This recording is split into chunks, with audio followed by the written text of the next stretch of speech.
Ay salam aleyküm kardeşim, ne tersen, ne var ne yok. Sağ ol. Nətər olacağım brat? 250 manat borcumuz da var. Dayan, nə var əcəbə ya? Ay fikir eləməyi, kardeşim planlar qurubdu. Gələn aydan borcu da bağlayırıq, adama bir maşın. Narahat olma, yaxşı olacaq. İnşallah. Ay salam aleyküm kardeşim, ne tersen, ne var ne yok. Salam ağa. Nətər olacağım qaqa? Keçən ayda 250 oldu, indi 1500. Ay 1500 nədir ki, kardeşindir, planlar qurup gələn aydan bütün borçları bağlayırıq. Narahat olma, altımızda da maşın, kef eləyik. Görək də.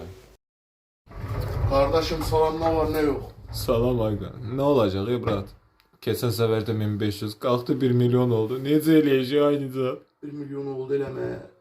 Narahat olmayıb, kardeşim bu gecəyle hamısını həll edib borçlardan canımız qutarır. Səhər-səhər kardeşim borca 2 dənə yağlı kəndir alıb. Dur gedək özümüz asaq səni. Qutaran döyüb borç.